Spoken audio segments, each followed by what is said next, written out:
কুলো ভর্তি শাক নিয়ে হাজির হলাম আজ।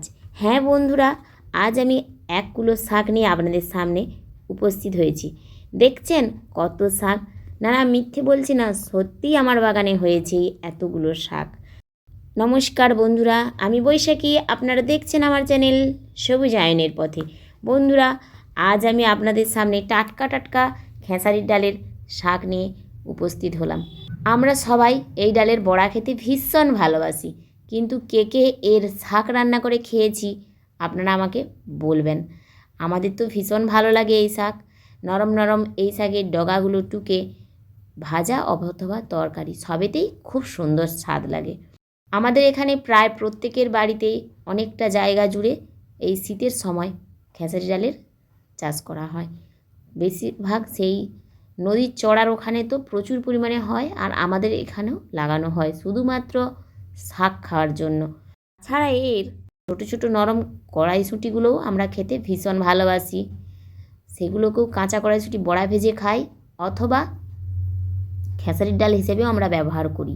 কিন্তু তার আগে এই নরম নরম শাক খেতে ভীষণ লোভনীয়।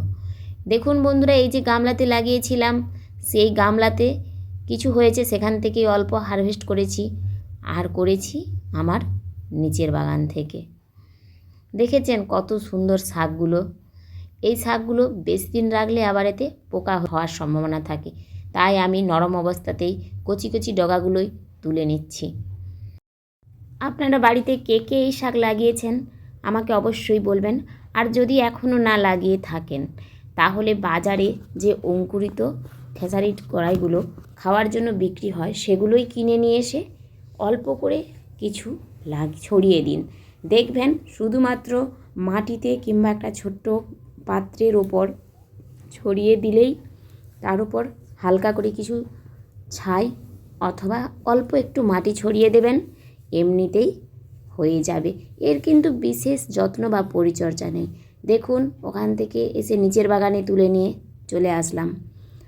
দেখেছেন কত শাক? নিচের বাগানে আমার অনেকটা জায়গা জুড়েই লাগানো হয়েছে। সেই আপনাদের দেখিয়েছিলাম ঢেলা ঢেলা মাটির ওপর। ভালোভাবে আমি কুপোতে পারিনি, খুবই শক্ত মাটি, সেখানেই আমি লাগিয়েছিলাম। সেখান থেকেই আমি এতটা শাক পেয়েছি। আমি আপনাদের বলেছিলাম না, আমাকে অনেকে বলেছে এরকম শক্ত মাটিতে শাক হবে না, কিন্তু তারপরেও তো আমি পেলাম। এটাই হচ্ছে আমার সবথেকে বড় পাওনা, এরকম টাটকা টাটকা শাক। যদিও অনেকেই আমাকে অনেক কিছু কথা বলে আমি যে এই শাক সবজি লাগাই, কিন্তু তাতে আমার কিচ্ছু যায় আসে না। আমার নিজের জন্য আমি এটা লাগাতেই পারি, আমি ভালো থাকি। আবার তাছাড়া আমার পরিবারের কিছুটা হলেও এতে উপকার অবশ্যই হয়, আর আমার শরীরের তো উপকার হয়ই। রাসায়নিকবিহীন শাক খাচ্ছি, কীটনাশক ছাড়া খাচ্ছি, এর উপকারিতা তো অনেক বলুন। আর তাছাড়া দেখুন আমার গাছের গোলাপগুলো কি সুন্দর হয়েছে। সত্যি গোলাপগুলো আর এই গাঁদাগুলো, এইগুলো দেখলেই আমার মন ভরে যায়। ছাদের ওপর এরকম প্রস্ফুটিত ফুল কার না ভালো লাগে।